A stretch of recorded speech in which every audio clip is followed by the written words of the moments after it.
Hi, I'm Ken Davis, and welcome to CAN TV's Community Forum. Today, an update on the digital divide.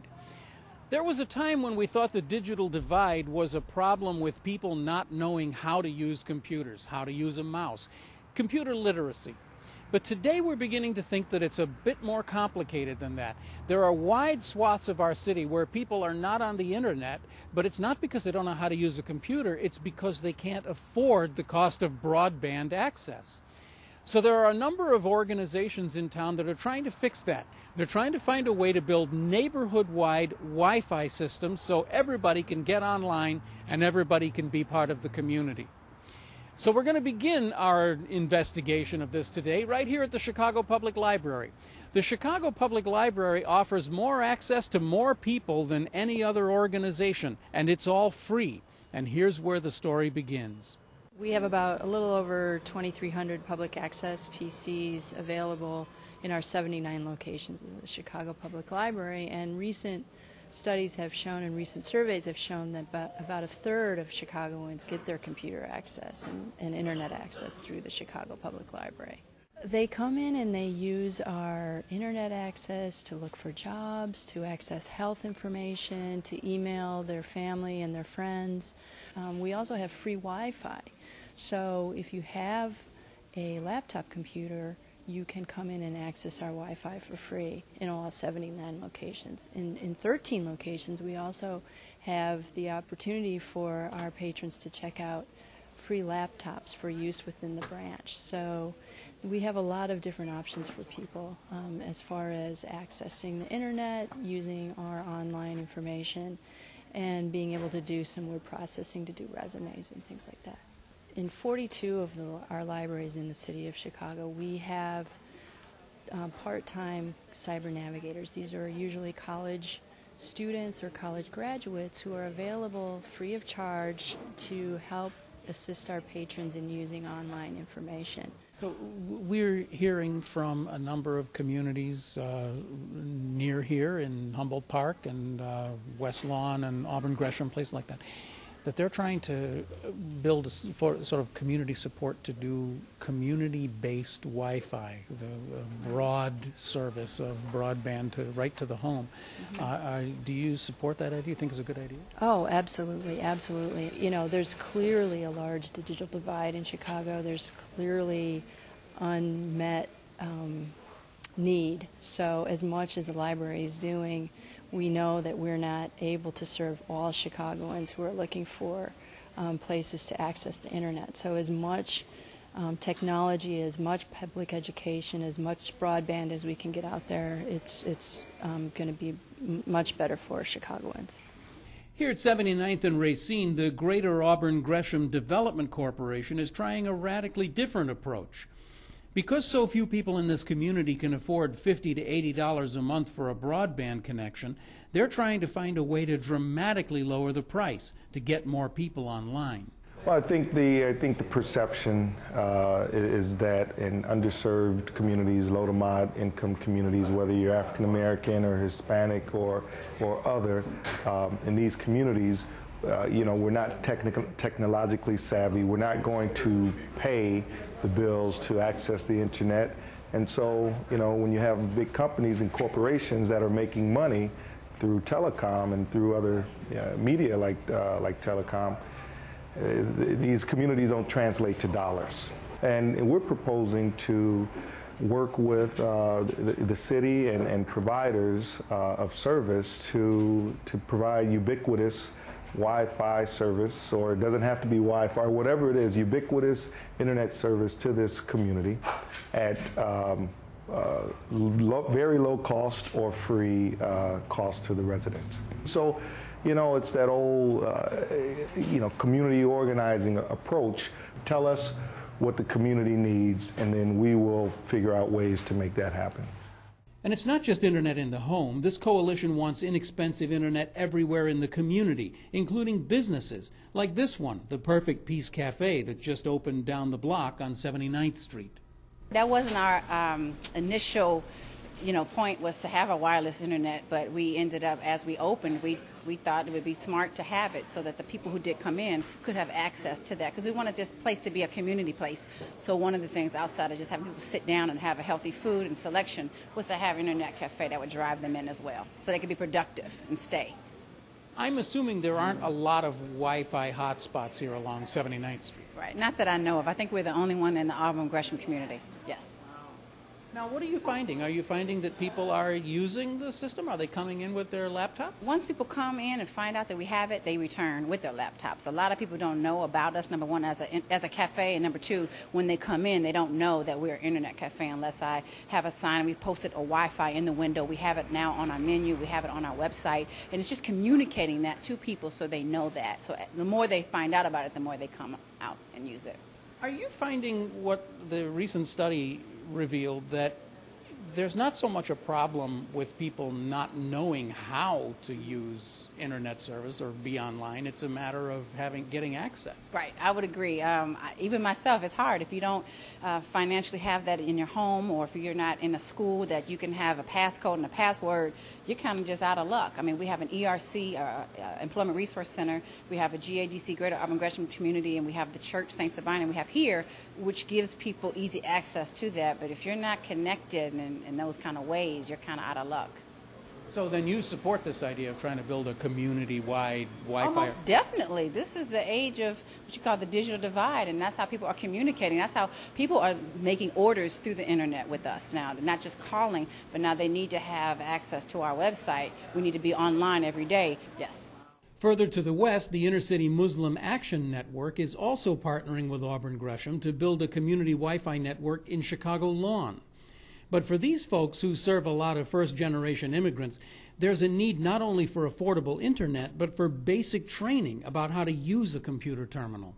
I teach one of the courses here, Computer Fundamentals, that those are for adult classes only, and we teach them how to use a computer, but more importantly, we introduce them to the internet and what is the whole concept of it. So what are you doing to build facilities for being able to train people? Well, here at Iman, we're actually standing, used to be the old computer lab. We actually had to move it outside at a trailer that we just put in there. So right now we are currently setting up the new computer lab to accommodate the number of residents of the community who want to take computer courses. So there's a lot that's going on at the moment. Just to give you an example, just this semester that passed, we actually had a waiting line because we were overwhelmed with members of the community that wanted to take computer courses. That was either to learn how to use a specific application or just to get knowledge in regards to the whole computer concept to get better or have a better position in your jobs, move up the rank. Auburn-Gresham tenant Janine Campbell sums it all up. Lower-income families want what every other community already has, the chance for young and old alike to benefit from the opportunities of the internet. My mother, we never had the internet. We never knew anything about the internet when it first came about. And now it's more people in low-income areas using the internet, going to the library, being able to get on, even going to work and being able to get on and coming home and being able to get on the internet and use updated technology. Even my kids, they love the internet. You know, I monitor it, but they, you know, the younger generations is starting to get into the technology and into the internet and all of these things. So I think it's a great idea to do it community-wide. And that's not all we learned from Janine. Janine also is living in a very innovative situation where she has free Wi-Fi in her apartment building. So for the first time, she's got broadband all over her house, and it's free. It comes with the building. That's the kind of thing we're going to be talking about today as we welcome you to CAN TV's Community Forum. It's a community service of CAN TV, and I'm your host, Ken Davis. Joining me tonight is Ernest Sanders from the Greater Auburn-Gresham Development Corporation and Alejandro Molina from the Puerto Rican Cultural Center. And guys, I'm very glad you're here today. And let's start with you, Ernie. You were with us when we recorded that interview with Janine outside her apartment building. This is the kind of thing that you're trying to encourage, to try to get inexpensive or free internet throughout the entire community of Auburn-Gresham down around 79th Street, right? That's correct. We're currently partnering with two other communities, Chicago Lawn and the Inglewood community, to provide ubiquitous Wi-Fi service, and if not Wi-Fi, some form of free internet access to residents so that they're able to really live, work, shop, and play all in their neighborhood. And we see this opportunity this opportunity as a resource to not only empower our residents and give them and avail them to these opportunities, but also to bridge some cultural gaps and some cultural divides and some historical divides that have typically existed between our three communities. Alejandro, why don't you just let's get you in on this too. Humboldt Park. I mean, I'm sure a similar kind of situation. I would agree with Ernie's assessment. I think that Humboldt Park, as our viewers may or may not know, is a historically Puerto Rican / Latino community, but it faces many of the same obstacles, social and economic, race and class, that many of the low-income and minority communities do in Chicago. And I think our approach has been, before the announcement about building fiber to the premise, had been how do we build alongside what we have a culture of technology that introduces not only the tools, but just as importantly the skills to use these tools in a way that start to overcome, right, at all levels and many generations, some of the obstacles that we face currently. Now, I mean, I think we should clarify something here for viewers who are just kind of coming into this issue for the first time. There are no addresses, as I understand it, in the city of Chicago that are not actually served by broadband internet. You can get it if you want to pay for it, right? I mean, that's true anywhere in Chicago. But the issue here is so many people for whom $70 or $80 a month is just not even possible. Am I right about that? Yes, and I think the city is trying to do it right by partnering with the Local Initiative Support Corporation, LISC, which has a working group in at least 5 of our communities that Ernie and I partner with through the New Communities program. Their objective is not only to support the city and the federal government in trying to build out fiber to the premise, but also to say, okay, in these historically low-income communities, how do we make a better initiative, right? Not only at building more informed citizenship through better e-government, not only through empowering residents of these communities, as Ernie said, to be able to find jobs, but also to build those digital skills around the culture and respecting the culture in these communities, to say, okay, we can change the dropout rate, which is horrendous, right? We can change the unemployment rate. There are a number of issues, both social and cultural, which we have to tackle, and this will help us.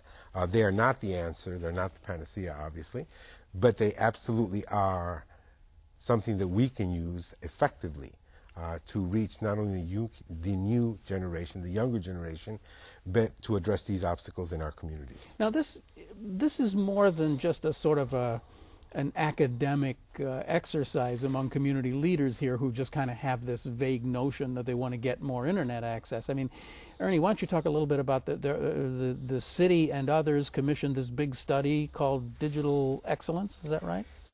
Julia Stash was really the head of that study. She's with MacArthur? She's with MacArthur Foundation, and this study really spoke to how there is a digital divide evident in the city of Chicago. But what I'd like to highlight about this study, which I participated from an ancillary standpoint, was that the city had every intention of moving the conversation from digital divide to digital excellence. And in our current agenda, our current initiative, we're pretty much mimicking that. We are no longer focusing in on the divide, but more a participation and leading up to excellence. We ultimately want to provide a digital platform in which our residents can increase their quality of life and really become informed citizens to make good decisions about their livelihood, about their health, about their jobs, about their education.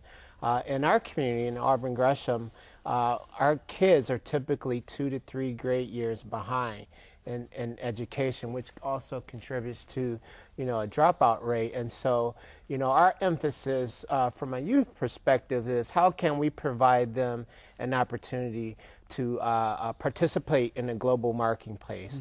What is it that we can do to afford them that opportunity to compete with their peers, not just citywide, but globally as well? I find this whole discussion so fascinating because I think Alejandro, you've talked about the dropout rate in your community, and there are all of these sort of academic issues with students underperforming and all that.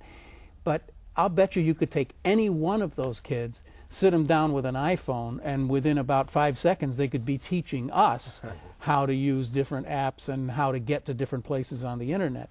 So this digital divide thing is a little bit weird because it's not a divide in the sense of people don't understand it. It's a divide about just not having the tools. And if you had the tool, well, I guess what I'm trying to say is, for a lot of us, it's just been a given for 10 or 15 years that you want to get some information, you just go on the web, surf around, and find it, right? But there are people who just don't have that privilege, and we got to fix that.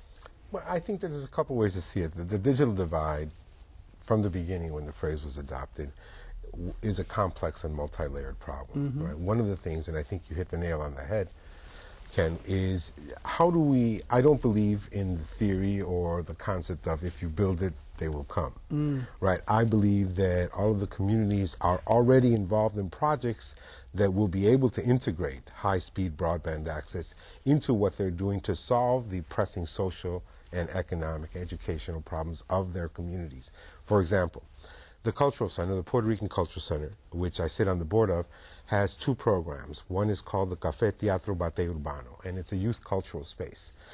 Young people run it, high school and college youth. They raise the rent through fundraisers. They run an after-school tutoring program on computers, but they also have an online radio station in which they teach both sides of the mic, right? Radio production and radio interviewing. They use industry-standard software. The idea is that you're training young people, right, on what the profession uses, in this case, Pro Tools. So they're involved in a number of efforts in the community to help young people become producers and not just consumers, because I thought it was really important what you said.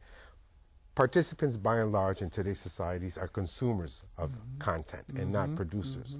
Exactly right. Our efforts are aimed at helping young people find their voice and being able to produce content, be it spoken word, be it a podcast, be it a video or a picture, right? Because we now have the capabilities for everybody to be a newspaper, everybody to be a radio station, a television station. For a few $100s, you can get the tools you need, and if you are connected, you can tell your story or anybody else's story. Right, but you have to have the foresight, right, to be able to say, Ernie's organization, our organization, I'll give you an example. Part of our partnership around the Smart Communities Initiative is partnering with 2 young African-American organizations on the other side of Humboldt Park around what's called the Digital Communities, the Early Action Project. Where our skills in website building, using CMS, basic podcasting, we'll be able to teach this and in turn learn, right? We'll build a collaborative website with these organizations. That will be our project.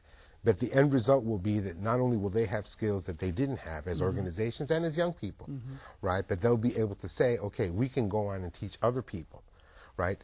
We use this goal or this objective in our after-school program called the Barrio Arts, Culture, and Communication Academy, where we have 4 days a week. We extend the school day conceptually, right?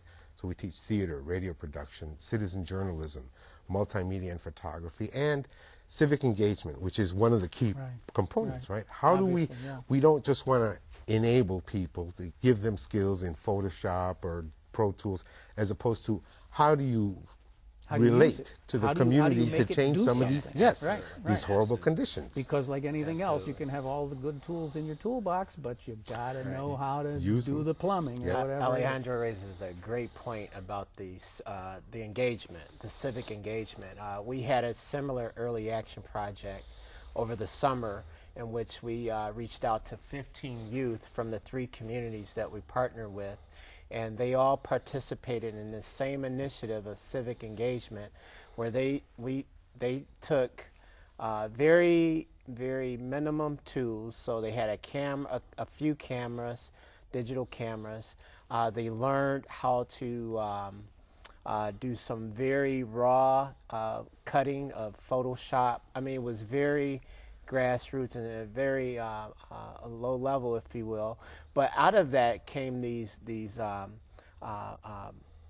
newsletters, if you will, about folks they interviewed from a civic standpoint and community leaders.